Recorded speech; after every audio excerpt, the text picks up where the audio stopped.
Salam dəyərli izləyicilər. Burada belə bir sual verilir ki, Qacarlar dövründə Cənubi Azərbaycana aid olan xronoloji ardıcığı müəyyən edin. Şah torpaqlarının satılması haqqında fərmanın verilməsi 1886. Bu dövlət torpaqlarının satılması haqqında qanun. Babillər hərəkatının yatırılması deməli oldu. Babillər hərəkatı yatırılıb 1852-ci ildə. Deməli, ikincisi oldu 1852, birincisi oldu 1886, Tənbəki 1791, Konstitusiyanın qəbul edilməsi haqqında fərmanın verilməsi isə 1906-cı ilə aiddir. Deməli, əvvəlcə olmalıdır Babillər üsyanı, yəni 2.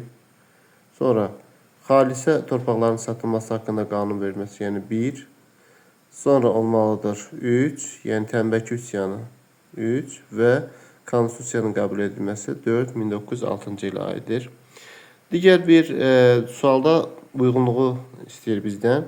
Burada diqqət yetə 1-dən 2 yazıb, məsələn deyək ki, 1-dən 2 yazıb daha aydın şəkildə bunları uyğunlaşdıra bilərik. Məsələn, Şirvanşah və Ağqoyunların birləşmiş qüvvələri qalib gəldi. Şirvanşahların və Ağqoyunların birləşmiş qüvvələri qalib gəldi.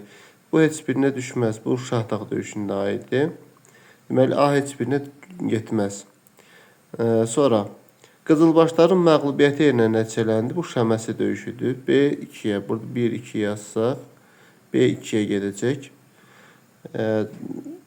15-ci əsrin birinci yarısında baş vermişdi. Birinci yer bunlar 1400 Muş döyüşü məsələn 1467-dir. Şəməsi döyüşü 1484-cü illərdə ikisi də ikinci yarısına aiddir. Deməli, C də heç birinə aid olmaz. Məğlub dövlətin süqutu ilə nəticələndi. Yenə də bunu da demək olmaz. Baharlı Qaraqoyunlu hökmdarı Cahanşah məğlub oldu. Bu təbii ki, Muş döyüşünə aiddir.